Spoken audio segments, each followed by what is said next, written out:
Everybody's been talking about Black Lives Matter, primarily around um, several black men in this country, primarily, in the last couple of years particularly, who have been shot and killed by police.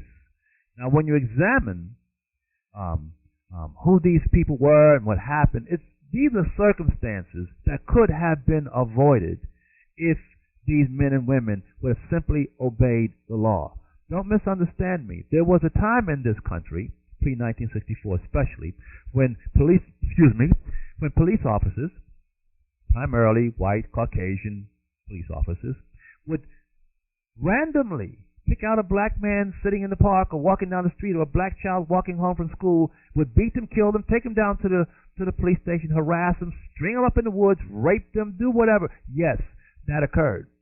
But convicted white people in this country stood up with advocates, black advocates, and we defeated that. Now we have a different situation today. Most of the people who are being hailed by the Black Lives Matter movement are individuals, I would say this, are a problem even in the neighborhood. The reason we have to bring police into the neighborhood is because of our behavior. If we were loving one another as we ought to in our communities, there'd be no need for the police, white, black, racist, or otherwise. Behavior.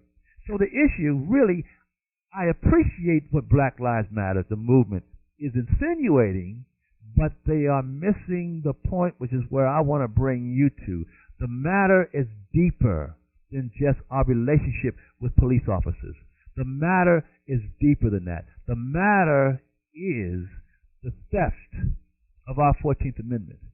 Look, folks, people can beat us, they can shoot us, they can kill us, they can hang us, they can take our homes, they can push us out of our education, our health care, our welfare, as is what's going on with this massive invasion. I don't call it immigration, it's an invasion of civilian citizens from foreign countries coming into this country. They're taking our jobs, primarily black folks.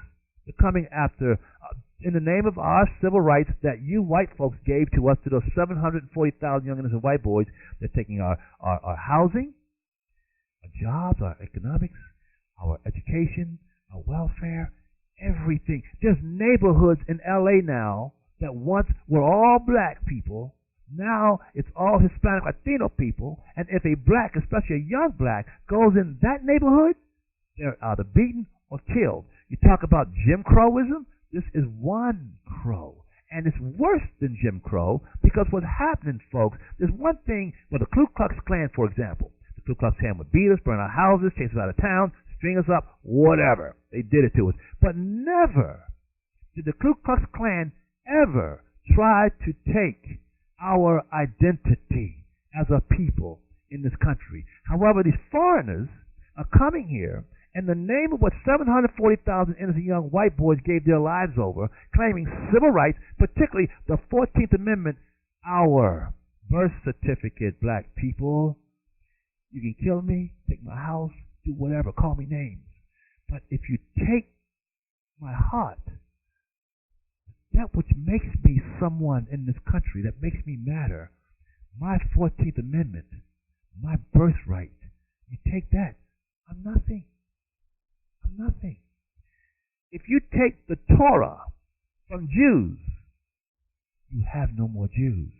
In the United States, if you take any bit of the 14th Amendment away from us, we're gone. So Black Lives Matter, right? Well, the greatest matter to black lives is not what the police are or are not doing to us. We can deal with that. But what we can't deal with is someone stealing, usurping our birth certificate, the 14th Amendment, our birthright citizenship, which 740,000 innocent young white boys died over. Understand that?